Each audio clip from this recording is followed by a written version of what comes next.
सभी को जय मसीह की। आप सबका स्वागत है हमारे YouTube चैनल ख्रिस्टवानी चर्च में। आज की कहानी है सारा की कहानी। इस कहानी में आगे बढ़ने से पहले यदि आपने हमारे चैनल को सब्सक्राइब नहीं किया है तो सब्सक्राइब करें और बेल आइकन को दबाना ना भूलें। तो आइए हम बढ़ते हैं कहानी में आगे। सबसे पहले हम देखेंगे कि सारा कौन थी और इसके बाद उसने क्या किया और उसके जीवन से हमें क्या सीखने को मिलता है। इन तीन बातों को हम सारा के जीवन से देखेंगे। सारा अब्राहम की पत्नी और इसहाक की माँ थी। उसने क्या किया? एक प्रश्न। सारा ऊर नाम के एक फलते फूलते शहर में रहती थी।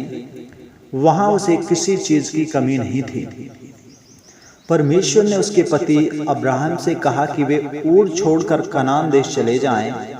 परमेश्वर ने वादा किया कि वह उन्हें आशीष देगा और उसकी संतान से एक बड़ा राष्ट्र बनाएगा। उत्पत्ति 12 अध्याय 1 से 5 वचन में इसका वर्णन मिलेगा।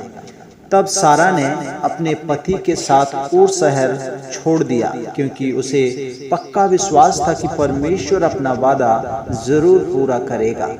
उस समय सारा की उम्र 60 से ज्यादा थी। ऊर छोड़ने के बाद सारा और अब्राहम जगह जगह तंबुओं में रहने लगे। जगह जगह जब वे तंबुओं में रहने की वजह से सारा को कई खतरों का भी सामना करना पड़ा, फिर भी वह अपने पति का साथ देती रही ताकि उसका पति वही करे जो परमेश्वर ने कहा है। उत्पत्ति 12 अध्याय वचन 10 और 15। कई साल तक सारा का कोई बच्चा नहीं हुआ, इसलिए वह बहुत दुखी रहती थी। लेकिन परमेश्वर ने बहुत पहले वादा किया था कि अब्राहम की संतान को वह आशीष देगा। उत्पत्ति 12 अध्याय 7 वचन, 13 अध्याय 15 वचन, 15 अध्याय 18 वचन और 16 अध्याय 1, 2 और 15 वचन। फिर कुछ समय बाद परमेश्वर ने वादा किया कि सारा से अब्राहम का एक बच्चा होगा। परमेश्वर ने जैसा कहा था वैसा ही हुआ। हालांकि सारा के बच्चे पैदा करने की उम्र बीत चुकी थी, फिर भी उसने एक बच्चे को जन्म दिया। उस वक्त वह 90 साल की थी और अब्राहम 100 साल का था।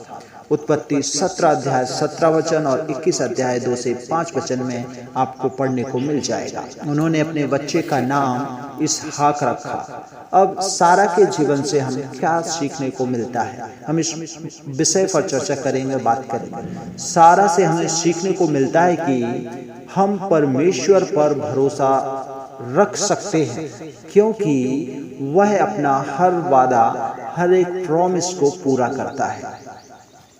यहाँ तक कि वे वादे भी पूरा करेगा जो हमें नामुमकिन अर्थात हमें असंभव लगते हैं। इब्रानियों 11 अध्याय 11 वचन।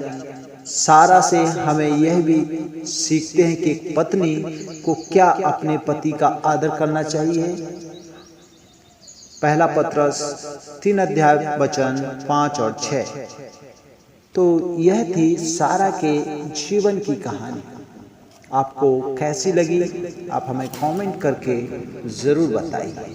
प्रभु आप सबको बहुत आशीष दे। God bless you.